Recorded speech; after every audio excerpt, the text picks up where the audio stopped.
Guys আপনারা like করছেন না কেন, কমেন্ট করছেন না কেন? বেশি বেশি কমেন্ট করেন, বেশি বেশি লাইক করেন, আর চ্যানেলটা সাবস্ক্রাইব করে দিবেন বেশি বেশি। হ্যালো এভরিওয়ান, আসসালামু আলাইকুম। কেমন আছেন আপনারা সবাই? আশা করছি সবাই ভালো আছেন। প্রেমা লাইফস্টাইল ব্লগ দেখার জন্য সবাইকে স্বাগতম। আজকে রান্নাঘর থেকেই আমি ব্লগটা শুরু করছি, তাও আবার বিকালবেলা থেকে, কারণ সকাল থেকে আমার প্রচণ্ড মাথা ব্যথা ছিল। আমি তেমন কাজ করতেও পারি নাই।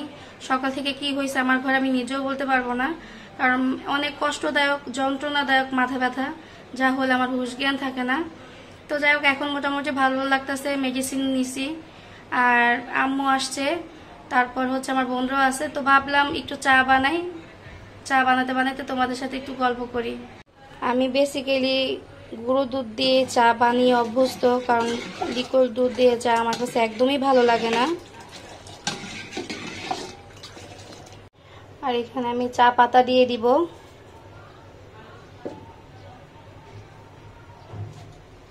এখানে চিনি দিয়ে দিব।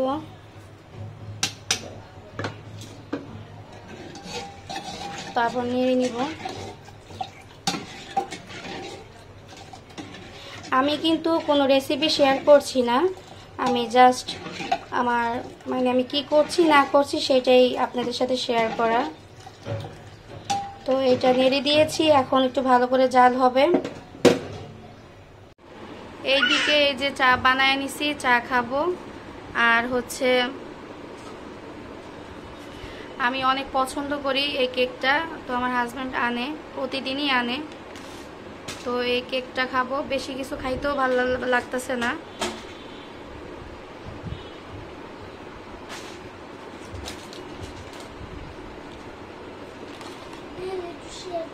প্রত্যেকটা চায়ের চুমুকে মনে হইতেছে যে ঠিক এখানে যা লাগতেছে, খুব ভালো লাগতেছে।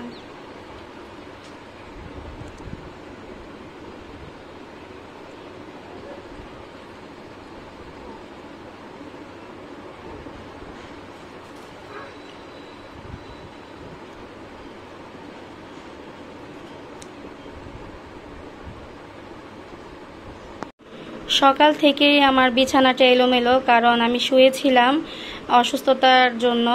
আর হচ্ছে এখন আরেকটা চাদর বিছাবো, কারণ এটা একদমই উঠিয়ে ফেলবো আমি। এদিকে তাড়াহুড়া করে বিছানা গুছিয়ে ফেলছি। গতকালকের ভিডিওতে আপনারা দেখতে পেরেছিলেন যে আমার ছেলের মাথায় অনেক চুল ছিল, কিন্তু আজকে একদমই ছোট হয়ে গেছে, কারণ আমি আমার ভাইকে বলছিলাম যে আমার ছেলেকে চুলগুলো কাটায় নিয়ে আসতে। এমন ভাবে আমার ভাই ওরা চুল কাটায় নিয়ে আসছে, এখন অনেক খারাপ লাগতেছে। এখন ও কান্না করতেছে।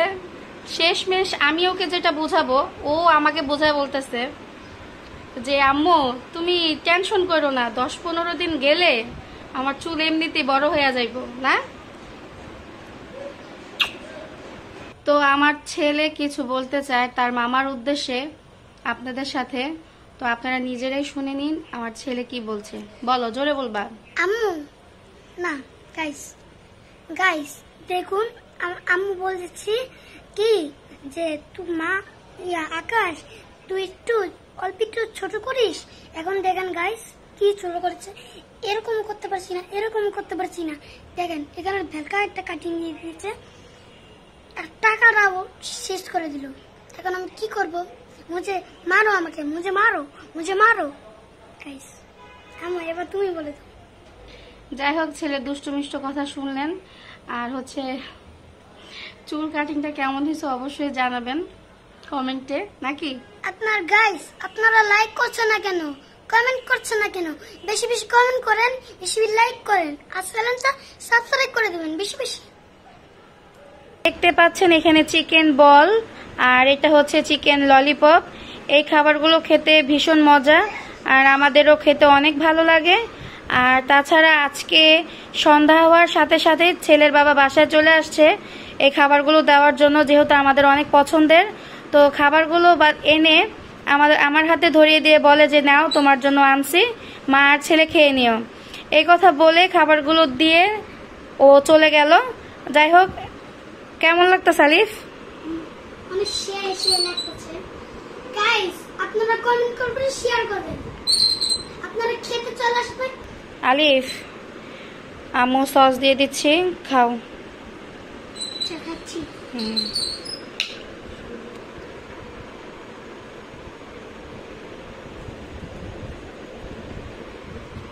শেষই মজা। এখানে বাজার থেকে কালো বেগুন আনছিলাম।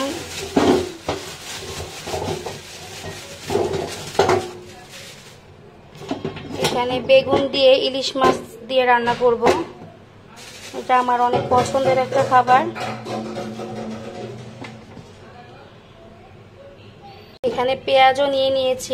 আমি ঢেঁড়সগুলো 5 মিনিট যাবত ভিজিয়ে রাখবো, কারণ ঢেঁড়সের গায়ের উপরে পাতলা পাতলা একটা আবরণ থাকে, যেটা কিনা ময়লা আটকে থাকে। তো 5 মিনিট ভিজিয়ে রাখার কারণে হয় কি, ময়লাগুলো উপর থেকে উঠে যায়। তো এটা একটু ভিজতে থাকবো। এইখানে আমি মাছগুলি একটু ভিজিয়ে রাখবো। ইলিশ মাছ তো এটা ভিজতে বেশিক্ষণ লাগবে না আমার। এখানে আমি কড়াই বসিয়েছি, এখন তেল ঢেলে নিব মাছ ভাজার জন্য।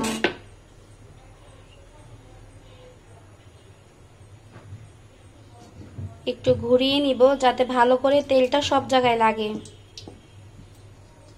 আমি এখন একটা একটা করে মাছ দিয়ে দিব। বিসমিল্লাহির রহমানির রহিম।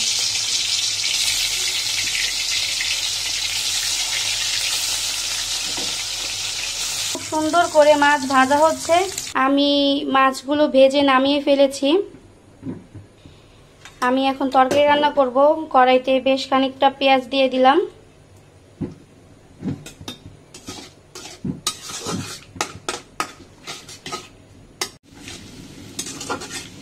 এইখানে আমি পেঁয়াজগুলো একটু বাদামি কালার করে নিয়েছি। তারপর আমি এখানে একটু পানি দিয়ে দিব। তারপর আমি এখানে হলুদের গুঁড়ো, মরিচের গুঁড়ো, লবণ, আদা রসুন বাটা একসাথে করে নিয়েছি। এখন এটা আমি দিয়ে দিলাম। তারপর হচ্ছে সুন্দর করে নেড়েচেড়ে কষিয়ে নিতে হবে। এইখানে দেখতে পাচ্ছেন মশলা কষানো হয়ে গেছে। কারণ মশলা কষানো হয়েছে এটা বুঝতে পারবেন যখন দেখবেন মশলার উপরে তেল উঠে গেছে। যাই হোক, এখানে আমার এটা হয়ে গেছে। তো আমি এদিকে আলু কেটে নিয়েছি।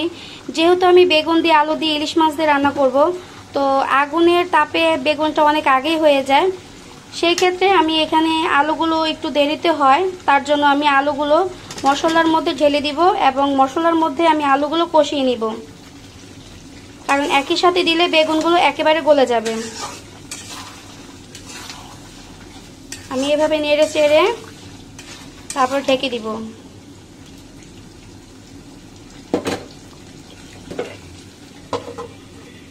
আলুগুলো কষানো হয়ে গেছে। আমি এখন বেগুনগুলো ঢেলে দিব।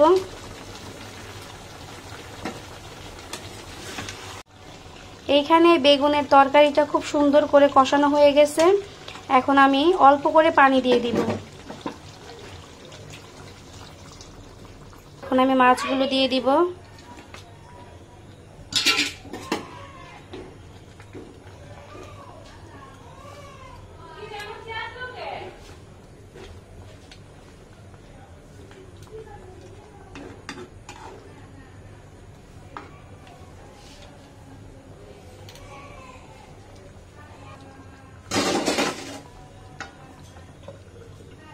এখানে আমি পেঁয়াজ কেটে নিছি ঢেঁড়স ভাজির জন্য। আমি কিছু পেঁয়াজ দিয়ে দিব ভাজির জন্য। পেঁয়াজে হয় কি, একটু কাঁচা মরিচ পেঁয়াজ একটু বেশি করে দিলে ভাজির স্বাদটা আরো বেশি বেড়ে যায়। আমার আম্মুকে দেখতাম সব সময় শাকের মধ্যে বা যে কোনো ভাজির মধ্যে পেঁয়াজ রসুন একটু বেশি করে দিত। তা আম্মুকে বললাম যে আম্মু এতগুলি করে দাও কেন? তা আম্মু বলতো যে টেস্ট আসবে বেশি। এখানে আমি লবণ দিয়ে দিলাম। তারপর আমি একটু হলুদের গুঁড়ো দিয়ে দিব। আমি এখানে কোনো রকম কাঁচামরিচ এখন দিব না, কারণ আমি যখন ঢেঁড়সটা দিব ঢেঁড়সের সাথে আমি কাঁচামরিচ দিয়ে দিব। কারণ তেলের মধ্যে যখন মরিচ ভাজা হয় তখন অনেক ঝাল বের হয়, আর সেই ঝালের কারণে আমার বাচ্চা খেতে পারবে না, তাই দেইনি। আমি ঢেঁড়সের সাথেই একসাথে কাঁচামরিচ দিয়ে দিব। পেঁয়াজটা বেশি পোড়া পোড়া করা যাবে না, একটু কাঁচা কাঁচা থাকতেই আমি ঢেঁড়সগুলো দিয়ে দিব।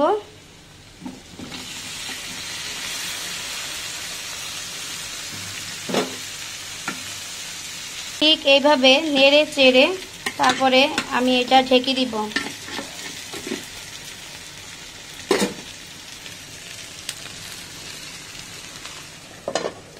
এইদিকে প্রায় আমার ঢেঁড়স ভাজিটাও হয়ে আসছে। কিছুক্ষণ পর আমি নেড়ে চেড়ে নামিয়ে নিব। খুব সুন্দর করে আমার ঢেঁড়স ভাজি হয়ে গেছে। এদিকে আমার ভাতের চালও ধোয়া হয়ে গেছে। এখন আমি ভাত বসিয়ে দিব। বিসমিল্লাহির রহমানির রহিম।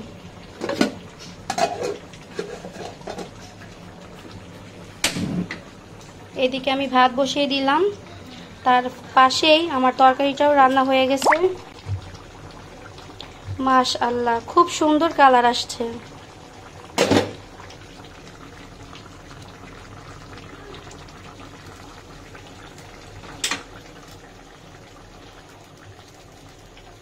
এখন আমি চুলাটা বন্ধ করে দিয়েছি। এই হচ্ছে তরকারির ফাইনাল লুক, দেখতে খুবই সুন্দর। রান্না বান্না করলে অনেক থালা বাসন জমে যায়, তো যাই হোক এখন আমি এগুলো ক্লিন করে নিব, তারপর তোমাদের সাথে কথা বলবো। রান্না বান্না শেষ করে সব কিছু ক্লিন করে ফেলছি,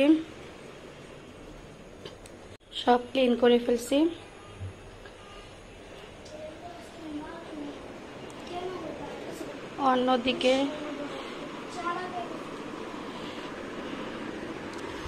ছোট্ট সোনা পাখি ঘুমাইতেছে। সবাই মাশাআল্লাহ বলবেন। আমার ছোট ছেলেটার শরীরটা ভালো না, সবাই দোয়া করবেন ওর জন্য, যাতে সবসময় সুস্থ থাকে, ভালো থাকে। এখানে আমি ভাত বেড়ে নিব, যেহেতু ছেলের বাবা চলে আসছে কাজ থেকে। বিসমিল্লাহির রহমানির রহিম।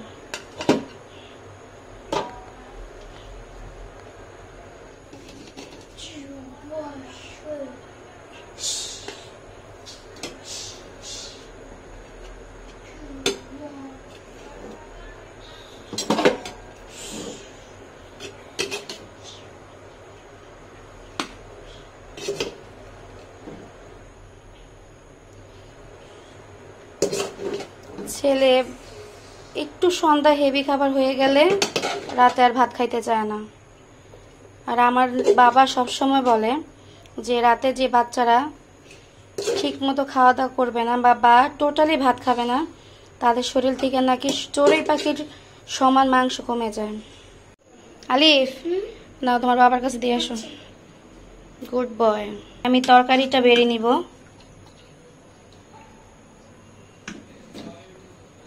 তরকারি বেড়ে নিছি। আজকেও ছেলের বাবা অনেক খুশি হবে, কারণ তার পছন্দের ইলিশ মাছ রান্না করছি। এখানে আমি আমার হাজবেন্ডের জন্য ভাত বেড়ে নিচ্ছি। আমার হাজবেন্ডের ঢেঁড়স ভাজি খুবই পছন্দ। আজকে রান্না করছি, অবশ্য আমি আপনাদেরকে দেখাইছি রান্না করার সময়, ভেন্ডি ভাজি, ইলিশ মাছ দিয়ে, বেগুন দিয়ে, আলু দিয়ে ভাত, আর ডাল আছে, বাট ডাল তারা খাবে না আজকে।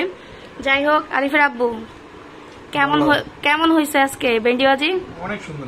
আচ্ছা, আমারে অনেকে বলতেছে আমি কেন ভেন্ডি বলি, ভেন্ডি ঢেঁড়স একই তো কথা, একটা বললেই তো হয় নাকি?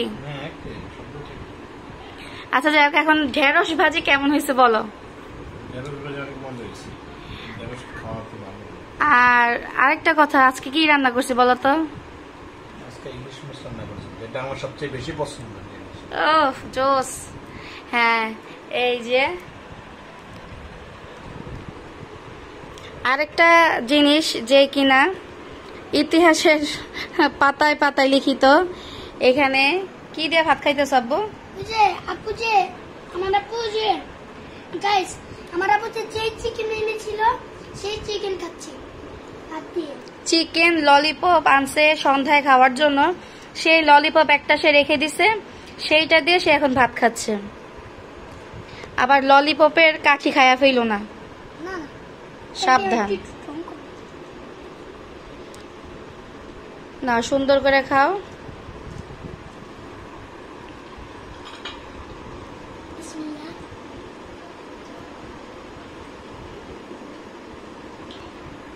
খাওয়া দাওয়া শেষ করতে না করতেই ঠিক সকালের মতো আবারও মাথা ব্যথা শুরু হয়ে গেছে।